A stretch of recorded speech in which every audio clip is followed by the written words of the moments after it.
So, have you heard of University? The Secret Energy University course is designed to instruct on the highest levels of mental, spiritual, and physical expansion, as no grand structure can be designed without first setting the foundation. Begin at level 0. Begin your ascent. Visit devon.org for more information about Secret Energy Semester 1 University. Learn something new today. Thank you for listening. I recently went out of town, and on the airplane, I sat by a man who claimed to be a libertarian lawyer or something of the sort. He had all kinds of rational explanations for why our country operates the way that it does. Mainly because certain people in this country truly believe that we should just be serving the interests of businesses or something. I don't understand, because behind every business is a person or a collection of people. Therefore, we should be caring about people. I don't know. I simply wanted to sleep during that interaction. I was on my way to visit my friend, and for some fucking reason, I always attract the talkers on the airplanes. Even on the way home, I tried my best to ignore the woman sitting next to me, but because I was having too much fun listening to music, she had to interject. But I always oblige because I'm nice. I tell people that I'm nice, but I ain't that fucking nice. But as people tend to underestimate my intelligence as a black man, especially one who identifies as LGBTQ, I had this man ended in his conversation very quickly because I believe that personal ethics rule and should be the rule of our government, not the interest of businesses who don't particularly care about humans. They care about bottom line, as this libertarian lawyer was describing to me. It's all about the bottom line. Why would they have business? The guerrilla government is to foster business and to control abuses of power. Why would we allow, first of all, why would you allow business to abuse their power in the first place? Why would you have to regulate it after the fact when you could just say nah, bitch, what you're not going to do is allow the public to subsidize food stamps for Walmart. Just pay your fucking people, and you don't have to have the most profit in the world. You don't have to, but it is what it is. My main rationalization for rejecting libertarianism, and this is when he quickly put his headphones away and fell asleep in air quotes. When somebody touts libertarianism, someone like Rand Paul or whoever the fuck, I don't know, Green Party people, I don't know who the fuck does this, but whenever I hear libertarianism, I hear states' rights. Whenever I hear states' rights, I think of Abraham Lincoln, because states' rights were minimized after the Civil War of the United States because slavery ended and the United States was born. What the fuck? People make America great again with libertarianism? What? Wanting states' rights again is a slippery slope back into slavery in my eyes, and that's what I told that man. You ain't gonna talk to me about nothing, about nobody's states' rights, because not only have I benefited from every single federal motherfucking service, up into and including loan forgiveness, which I'm very anxious to see if anybody will give me. It's just a slippery slope. It's a slippery slope back to slavery, because that's what the Civil War was fought over: states' rights, slavery, dumb bitches. But white people always forget. That's fine, because I'm here to remind you. Thank you for listening. This is episode 10, I believe, of Center of the Sun season 3. We're talking about binaural beats. Binaural beats. I love my music. I love my tones and things. I love my YouTube. So we're talking about YouTube binaural beats and how they really work. They work for me. That's why this episode's late, because I've been trying to fix my brain back. But that's not really so we're talking about binaural beats today because we're talking about meditation. We're talking about meditation because we're talking about ethics, and you can't get to ethics until you understand why ethics is important. honey. Okay.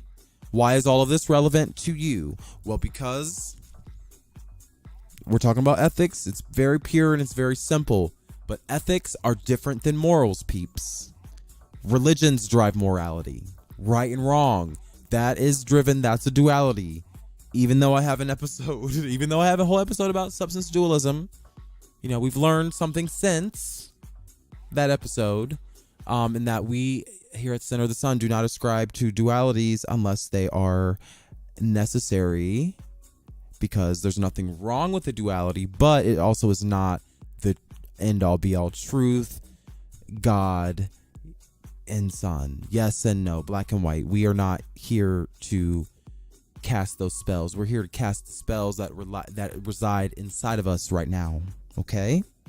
I do not think morality has a place on this show. So, because it squarely benefits someone else other than myself, because it doesn't allow for all of the possibilities and all of the ideas around the true nature of humanity.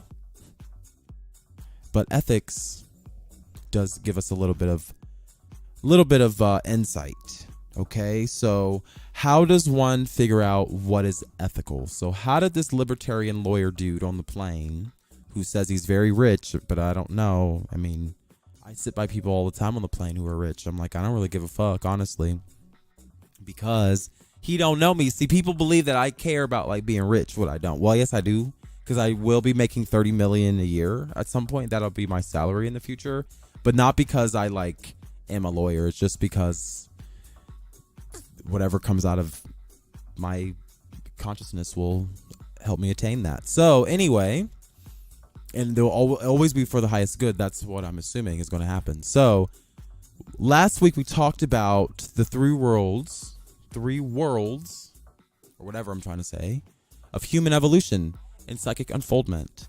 And the point about psychic unfoldment is that we are not trying to be psychics. We're just trying to understand what we already experience as supreme beings on this earth. So there are three bodies. Do you remember what the three bodies were, honey? The three bodies are the physical body or the etheric body. That's, you can touch your titties right now. You can just feel yourself, you can feel your rolls and things in there. We have our emotional body, also known as our chakras, our aura, or whatever, that part of where our energy, our vibes, our energy is like stirred up in these places, but we're not trying to focus on, we're not trying to balance or focus on any one part of that emotional body. We're just trying to understand how it all works together, because we are supreme beings and we cannot be contained in the physical reality. Number 3 is the mental body. So today we're going to be talking about the mental body, specifically around esotericism, because it's governed by the law of cause and effect. Okay? So we're going to be talking about how the law of cause and effect plays out in our lives. It's very important. And it's directly applicable, as we discovered last week, and I'm like being very animated about this. It's directly applicable to you as the individual, your community, and the world. Okay? And you have to recognize how you move energy, even unconsciously. For understanding how to condition energy or direct energy in a certain way, the individual must grasp 2 main ideas, okay? So the first idea is that we are a combination of different forces of nature, okay? We inherit, God, I cannot talk, sorry. We inherit DNA, behaviors, language, culture, etc. from our ancestors. Okay, so your mama and your daddy, they gave you what you have, and that you represent a world that existed before you. Okay, so you're a combination of different things, and you can call up those things at will. That's the purpose of the mental body. Okay, the conflict between your different bodies, and when I say conflict, it denotes something negative, but I'm just saying the fact that these are forces going in different directions encapsulated in your physical body. I just want to make a note that it's necessary for human evolution. And there may be higher dimensions with additional human forces and additional laws to how these things work, but we're just going to be talking about this dimension, okay? Also, human beings can be sensitive and discerning to all energy. So regardless of deeming them good or bad, this is necessary for your survival as a person to avoid danger. No hierarchy exists. But as humans, it helps us understand what perpetuates our existence. So when I say no hierarchy exists, I mean in the grand scheme of things, like when we're talking about the creator, because all is one, apparently. So the physical body should be regarded as a piece of machinery. Peeps, your MacBook Pro S, bitch, okay? Because it can be used as a tool of your personality, okay? So your ego, your mental body uses your physical body to enact whatever, we want to enact. So we can use our body to direct physical, mental, and emotional energy in a direction of our choosing. Physical forces are mainly automatic in response to external and internal energies. Mental and emotional forces, what we'll be discussing today, can be focused through the physical body and supports automatic forces in certain activities. So you can use your mental state to affect your physical state. Above all, I want you to start being sensitive to the energy coming from your soul. These forces emanate from higher mental levels. How do you get to the higher mental level? Our higher self is directing us to a point of evolution, so we know that is to be true. Our higher self chose our physical body, so there is a willingness to share information from the higher self. And our higher self is seeking a definite point of evolution. Do you have questions about this? If you do, email me, host@centersun21.com, because I'm confused. But we're going to try our best to learn about this together, because when we do this, what you should start realizing is that the world is less about like one specific event and more about how energy moves and how energy is constantly in action and in movement. And we can use energy around us to manifest our desires if we know how it works. Bottom line about this point is that it's not magic or supernatural. Okay? So it seems like it's magic to us because it's symbolic of our inner world, and our inner world is lit as fuck. That's all I'm trying to tell you. That's all I'm trying to relay. That's the information I'm trying to relay. It's lit. And eventually your perception will max out. You won't be able to explain with your hands and your ears and your eyes and your mouth what is going on. You'll need Cartesian rationalism at some point, but it's best to know how to discern what is real and what is of your imagination. So in terms of the mental body, there's a hierarchy of thought, okay? So just like there are multiple kinds of bodies or vehicles through which you discern and direct energy, the better you are at discerning these things, the better you are at spirituality. So the better you are at spirituality, the better you will become at thinking about solutions to your problems. So what are these types or versions of thoughts or knowledge? Well, thank you for asking. The first thing we're going to talk about is material knowledge. Material knowledge are the thoughts you receive as a result of direct observation. And material knowledge contributes to your ego or your perception of the world. So in previous episodes of Center of the Sun, I described the ego as a necessary part of your human experience. And anyone telling you to decrease your ego or not to use it is leading you astray. So you should always try to strive for wholeness and balance, but your ego is your memory bank. It's your survival mechanism. It's your judgment of the world. It's how you decide how to survive, basically. So you need your material knowledge, but oftentimes material knowledge relies on your perception and doesn't really need anything else other than your hardware as a MacBook Pro as bitch. So the second type of knowledge is imaginative knowledge, or your imagination. This is non-material and non-ethereal. The ethereal body is your physical body. So when you use your imagination, you are not using your senses. You're just using your thoughts. You're using your cognition. And because most thoughts do not create an image, you have to kind of work on this part. Most people will call you crazy for trying to use your imagination, because those things that you drum up in your mind are fantasies. Initially, they're fantasies. They're initially fantasies, and they are necessary by those who only rely on physical senses. So I met this like aerospace engineer on my trip, and I'm like, I don't give a fuck about what you fucking can do math with. Like, I don't even think space is real. How do you know you're doing some shit that's real? I don't even think. Yeah, if you rely solely, I'm like, we have many more questions, and you're relying solely on what's in front of you. Like, bitch, like, do you know how fucking vast the universe is? But it is what it is. I'm gonna use my imagination while you over here look stupid with your little ugly girlfriend. Well, not ugly, but anyway, I'm just being stupid. Anyway, during meditation, vivid images can appear if you want them, and I've learned that that's true. And during meditation, I want to encourage you to use this as a tool for figuring out a problem.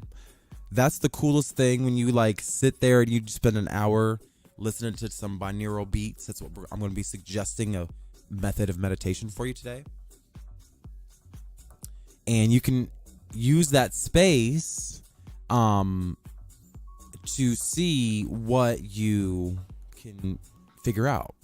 And you have the capacity to decide what's real in your imagination. So some people have to use drugs to achieve that state, but I believe that with the proper tools and proper intentions, you can reach that state. So moving along, honey, your third mental body, or mental whatever, what are we calling this? 4 types of knowledge. The third type of knowledge is inspiration, and I call this your informed voice. When I started learning about alchemy on YouTube, I realized that after people start ingesting heavy metals like colloidal silver, I'm like, what the fuck? They claim to start experiencing an informed voice, and at this stage of cognition, a person just begins to understand the truths about the universe. Basically, they just understand, yes, that's just how it works. And at this stage, you don't need an imagination, because things just make sense and you don't have to imagine them. And honestly, they're probably too complex to understand with an image. That's why like LSD is too much for a lot of people, because those images don't make any sense. But it represents the true nature of the universe. And sometimes it's too much for the human brain, and some people, go crazy. But it is what it is. This is why people practice alchemy, to help you ease into these spaces, these mental spaces.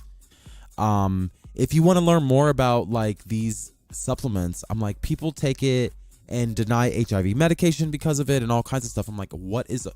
But then I realized that I sell it to you at devon.org. Click on the store link. I don't know. Look at the supplements. I'm selling the courses around meditation today, but if you want to look at the supplements, I take Shilajit. It's like a mineral. It replaces, I don't know, it's a mineral. It replaces 85 trace minerals that are depleted from the modern farming soil and I think it's necessary to my diet.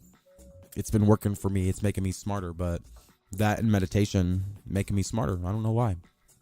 So the fourth type of knowledge that everyone's trying to attain is intuition. And that's really why I bought some tarot cards and crystals and stuff, because this is where I'm trying to get to, where it's just like me and the creator are just like together, and I don't have to do any work. Just hello, Hello, let there be light, bitch. Like, that's what I want to know. But the intuition is a state in which a person understands one's role in the grand scheme of things. This is the connection to the creator and to the soul. Cognition becomes selfless, less about ego, less about who you are, more about how it all is connected. That's intuition. Just like being like, oh yeah, everything's a torsion field, bam. Everything is the same geometric fucking shape. And that's the divine order of the universe. Like, there's just some shit that's just like, really? Wow. But you have to practice. If you want to know the true nature of the universe, you have to practice it. Last week, we spoke about how it's logical for humans to seek safety and security in savior, in religions and savior symbols and things. That's because our purest thoughts perpetuate safety and security and oneness. And unity and wholeness. That's the nature of the universe, is one. So anything that divides us is counterintuitive, and then it creates suffering, and then that's why we're here in 2019 with Donald Trump as our fucking president. Duh.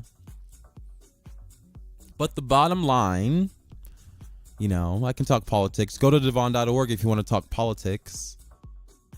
The bottom line is that you are in control when you meditate. And if you're having experiences of seeing or hearing ghosts like I did last year, you can practice meditation to control these experiences. Because you are the supreme being. You cannot forget that. You cannot be contained in the physical reality. Thus, you can increase your power and manifest your dreams, honey. But it's not magic. It's not like you can just do this thing and then here it goes. No, you have to practice and you have to understand who you are. Last week, I told you not to focus on developing anything, but just try to just describe what's already happening in front of you. Let me tell you a story. And I need to call this person back. Now that I'm thinking about it. But on Friday, I was trying to get in touch with a friend who, during the time of me getting off the phone with him at 1, and by 4, he had gotten in a car accident. And I'm like, wait, what is going on? And I was calling him because he was helping me out with something, because I threw away my car key, don't ask, and I haven't gotten it replaced. And so I was like, oh yeah, I'll just take a Lyft home from work because I'm a bougie bitch and I can't afford it. And but I was like, you know what, Devon, which one? I guess my inspiration, my informed voice was like, it's Friday. You're not rushing to go anywhere. You don't need to spend the extra money. So just take the bus. It's only $1.75. Just take the bus. So I stop myself in my tracks and I take the bus.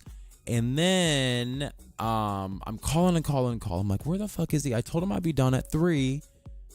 So I was like, okay, well, I'll just keep calling. I was like, okay, I'll stop calling. But then I was like, I'm going to keep calling because I'm like, something feels off. I go home and I work on my song and I keep calling and he's not picking up. His phone's off. His phone's off. I keep calling. I told him I'd be off work at 3. He's not picking up the phone. Then he calls me back at 4:30. He's like, Devon, I'm in the hospital. I'm like, what? And he's like, I got in a car accident. I was like, what? And then he's like, I have no way home, this and that. And I'm like, okay, well, I'll just come to you and we'll just both take a Lyft home. And I'm telling this story because earlier in the day, an informed voice told me to take the fucking bus because I don't have a car at the moment because I threw my car key away. Don't ask. I told you don't ask. I threw all my keys away, actually. But I threw my car key away, and I would have had to pay for 3 Ubers instead of 2. So, long story short, is that I listened to my informed voice, and it led me down the right path. And I was home by 7. He got in the accident right after we got off the phone at 1. So he was in the hospital from that whole time. So I only had to wait an hour for him to get done. It was a really bad accident too. But that's the kind of stuff where I'm like, I need to just understand why I do things the way that I do. Because when I look at my decisions, they make sense in the grand scheme of things. So every time you reach a new level of cognition, you understand the universe a little bit more.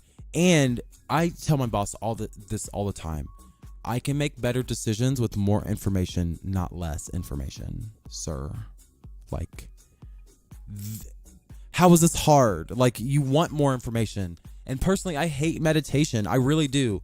Every time a doctor's like, you should just like take a walk, like a 30-minute walk every day. It does the body. No, fuck that shit. No, fuck that. But it really does help. Meditation can happen anywhere. I personally don't like manual labor. So therefore, I'm not going to take a walk on purpose. But I'm a high energy person. That's why I'm just always moving anyway. But I'm like, why would I use it as a walk? Like, I'm going to go do something or talk to somebody. And because of that, I can't calm my mind without assistance. So in an effort to reach a higher level of cognition, I use YouTube to help me. And as a result, I actually have become addicted to meditating through this method because it's so effective.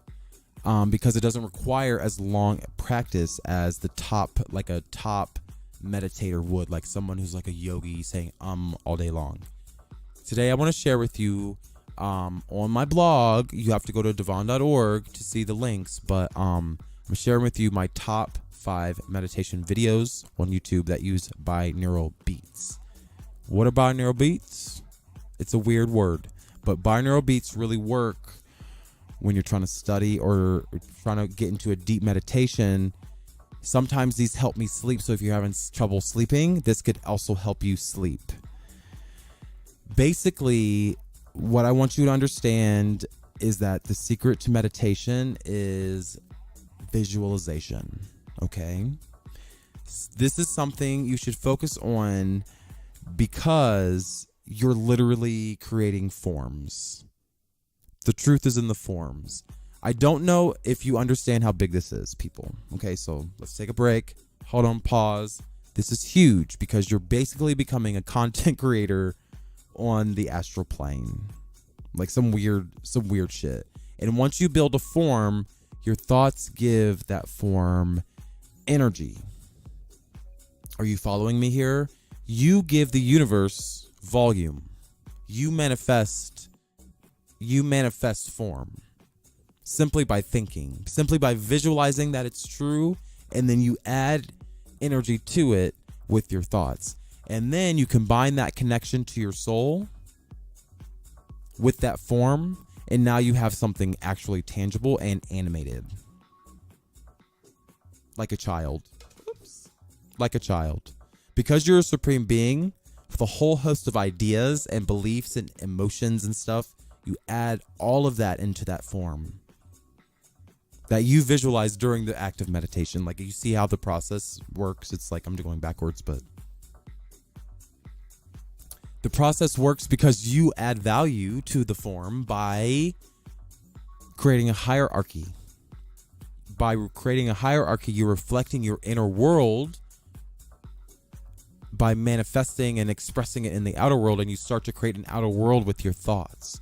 Then those thoughts start combining with other people's thoughts. This is where the power is. By yourself, you're the weakest link, but with other people, those thoughts start to become reality. And then, hold on, you start using your hands and your feet. Come on, somebody. And this is just how you start to use your mind's eye. When someone asks you, what do you see in your mind's eye? You should say infinity. Because by visualizing what you want to begin, just to build, you start putting your third eye to use. And loving that thing you create only ensures that you leave a legacy after you die. This is why binaural beats are so important. Go to devon.org. Find the post for this podcast, because meditation will help you control your power. Because on earth we have a limited amount of time. Last week we talked about duration. We must maximize our ability to create honey. We must be sure that we are going to be doing the highest good. That's why ethics. We're so squarely defining ethics today. As only you can define, like we're defining it by like your own specific ability to find your own truth. Because you don't have the ability to please everyone, so is there a way you can please the most people? Sometimes I need an answer to a question. But the only way to get to that answer is to my higher self. And that's something we're taught not to do. We're encouraged to pray, but to whom? Over the next month, I want you to go to YouTube and search for binaural beats. Binaural something? I don't know. Go to devon.org. There's a link in the description of this podcast. If you want to get some links, I have some 5 videos that I love, but I can only link them in a blog post. And when you start practicing meditation, it's this weird thing. Binaural beats. Look up like what are they? Next week, maybe I'll talk about it in like what are the actual like tones that are happening. But during that meditation, I want you to think about the following affirmation. Okay. May the light of the soul illuminate my mind and shed light upon the way of others. May the light of the soul illuminate my mind and shed light upon the way of others. That is what I want you to practice over the next month. Tell me how it goes. Email me, host@centersun21.com. You have been listening to another episode of Center of the Sun. Thank you for listening. And I hope that you have a great day. Peace out.